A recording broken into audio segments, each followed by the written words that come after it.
Hey, it's Andrew Huang.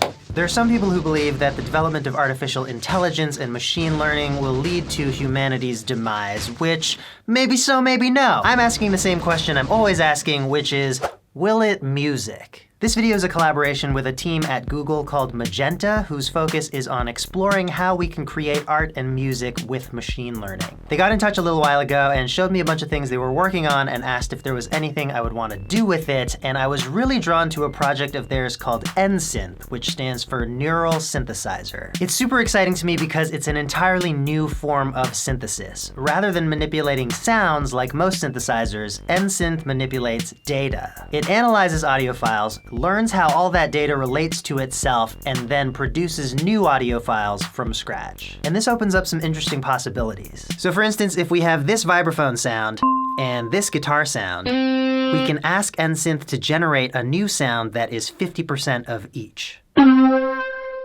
It's interpolating between the raw data of both sounds at the level of individual samples. And when I say samples, I don't mean like this is a drum sample or this is a flute sample.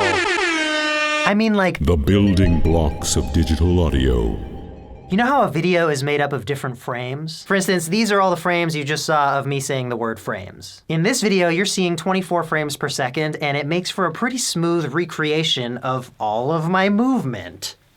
With audio, it's similar. You need all these tiny little individual samples of sound that get strung together to make what you hear, except with audio, you need a little bit more. Right now, you're hearing 48,000 samples per second. Our ears just need that much more resolution to perceive digital audio with a quality that's close to real life. NSynth contextually generates one sample at a time based on the previous few thousand samples as well as all the audio it's been trained on. And NSynth sounds a little grittier because they opted for a lower sample rate of 16,000 samples per second, because that is still a ton of samples to generate. So you can play with NSynth right in your browser. I'll put a link in the description. Since I had access to Magenta's resources though, I wanted to do some experimenting. The NSynth algorithm was trained on pitched material. It was trained on notes, 300,000 notes from 1,000 different instruments. I like to mess with stuff, so when the folks at Google asked if there was anything I'd like to do, I said two things. What if we feed it percussion, and what if we feed it a bunch of completely random sounds that people send me on Twitter? And that's what we did. I sent in about 100 drum sounds from my own sample packs, and I also got about 100 submissions from people on Twitter, and I didn't give people any guidelines. We ended up with sounds from instruments, household objects, voices, animals.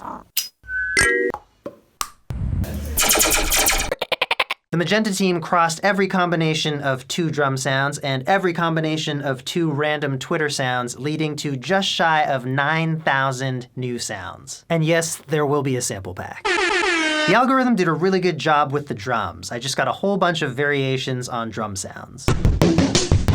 Where things really got interesting is when we combined 2 sounds that were completely different from each other. Here's a stylophone and a 3D printer.